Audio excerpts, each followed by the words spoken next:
Passenger tui kok bang laimani party monggo sagot dukho manmani khoroksa tom sonai party mong bagbasa amsani koktuma party mona tui buto khlainai ni mongoi FIR khlai jagmani yakolo fano sakthar mongna harjagya angmani party monggo lahar kasui khatumani phonuk laika tom malkhong sonai ro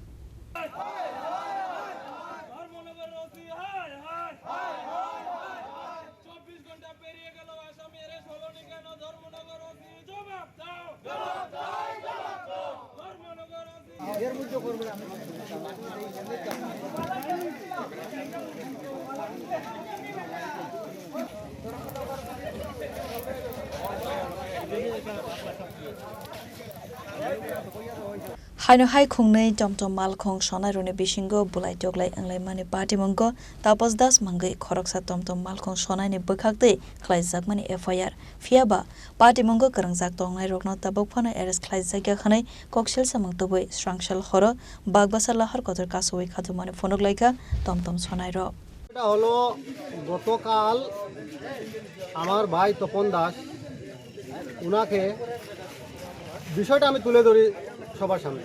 বিষয়টা হলো বাগবাসার কিছু টুকটুক আছে, high speed আছে, এবং অন্যান্য জায়গারও কিছু টুকটুক এবং হাই স্পিড আছে।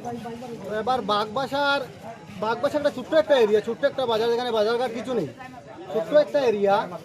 সেই এরিয়ার বাগবাসার যারা অটো চালক আছে ওরা দাবি করেছে যে আমাদের এখান থেকে প্যাসেঞ্জার আমরা নিয়ে ড্রপ করবো ধর্মনগরে, আবার ধর্মনগর থেকে আমরা খালি চলে আসবো, এবং গঙ্গানগরে কিছু হাই স্পিড আছে তাদেরকেও সেই কথা বলা হয়েছে যে তোমরা গঙ্গানগর থেকে প্যাসেঞ্জার নিয়ে বাগবাসায় ড্রপ করে তোমরা খালি চলে যাও। কিন্তু ওরা মানেনি। গঙ্গানগরের যারা অটো চালক আছে ওরা এখানে এসে এখান থেকে প্যাসেঞ্জার পুনরায় নিয়ে আবার চলে যায়। সেই কারণে বাগবাসার যত অটো চালক আছে ওরার বাত মরে যায়। বাগবাসার মধ্যে 20 থেকে 30টা অটো চালক আছে, ছোটো মোটো 50টারও বেশি অটো চালক আছে। তারা এই 2-4জন প্যাসেঞ্জার এখানে ছোট্ট মোটো একটা জায়গা, এটা দিয়ে তারা পরিবার সব কিছু মেনটেন করে। কিন্তু গঙ্গানগরের যারা অটো চালক, এবং সেটা সামাজিক কথাবার্তার মাধ্যমে সেই সমস্যাটা সমাধানও হয়েছে। সমাধান হওয়ার পরে গতকালকে আমার ভাই তপন দাস কোর্টে গিয়েছিল একটা রিজার্ভ টিপ নিয়ে, সেও অটো চালায়। কোর্টে গিয়েছিল একটা রিজার্ভ টিপ নিয়ে। কোর্ট থেকে ফিরে আসার সময় রিজার্ভ টিপটা নিয়ে বাড়ি ফিরে আসার সময় তাকে দক্ষিণ গঙ্গানগরের উপপ্রধান, ওনার নাম হলো জয়কুমার নাথ, দক্ষিণ গঙ্গানগরের উপপ্রধান জয়কুমার নাথ এবং ওনার ভাই জয়দেব নাথ প্রথম ধর্মনগর অটো স্ট্যান্ডে একবার মারপিট করেছে আমার ভাইয়ের সাথে। তারপর সেখান থেকে সে পালিয়ে আসে। স্থানীয় জনগণ যারা ছিল তারা ওকে সামলিয়ে, দুনু পার্টিকে সামলিয়ে বিদায় করে দিয়েছে। কিন্তু সেখান থেকে সে চলে আসে ধর্মনগর কামেশ্বর বড়ইতল পয়েন্টের এখানে।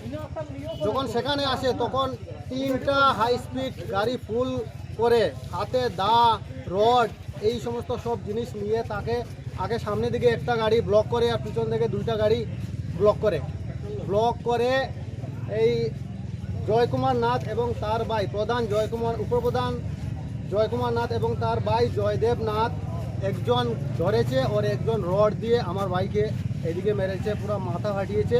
বর্তমানে আমার ভাই জেলা হাসপাতালে সিরিয়াস কন্ডিশনে আছে। তারপর আমরা গতকালকে সন্ধ্যাবেলা আমরা রাস্তায় দাঁড়িয়েছিলাম যে আমরা এটার ন্যায় বিচার চাই। সেই সময় এখানে আশেপাশে বাগবাসা পুলিশ স্টেশন আমাদের আশ্বাস দিয়েছিল যে তোমরা একটা লিখিত FIR দেও, আর কালকে আজকে বিকাল 4টার ভিতরে আমরা আরোপীকে যে করে হোক আমরা ধরার চেষ্টা করি। তো তাই আমরা FIR যখন লিখতে গিয়েছিলাম তখন আমরা জানতে পেরেছি যে এরিয়াটায় ঘটনাটা হয়েছে সেই এরিয়াটা ধর্মনগর পুলিশ স্টেশনের আন্ডারে। তাই আমরা FIR লিখে ধর্মনগর পুলিশ স্টেশনে দিয়েছি গতকালকে রাত্রেই। কিন্তু আজকে 24 ঘন্টা হয়ে গেছে, পুলিশ এখনো কেস ফাইল করেনি। গাড়ি চালায় আমারও, হ্যাঁ 24 ঘন্টা হয়ে গেছে, কেস ফাইল করেনি। যে আরোপী যারা খুনি এখনো রাস্তা দিকে গাড়ি চালাচ্ছে এবং প্রশাসন পুরা ঘুমিয়ে আছে। তারা এখনো গাড়ি তারা গেট থেকে বার করেনি, কেস ফাইলও করেনি, গাড়ি তো দূরের কথা। তাই আমি প্রশাসনের কাছে আমার অনুরোধ, যত তাড়াতাড়ি সম্ভব এই খুনের আসামিকে অ্যারেস্ট করে নিয়ে আসার আমি অনুরোধ করছি, বিলম্ব অনুরোধ করছি পুলিশ প্রশাসনের কাছে, ধর্মনগর পুলিশ স্টেশনের কাছে, যত তাড়াতাড়ি সম্ভব এই আরোপীকে, এই দুজন এবং সাথে আরও 14-15 জন লোক আছে যাদের নাম আমার ভাই। ব্যুরো রিপোর্ট, চিনি খরা।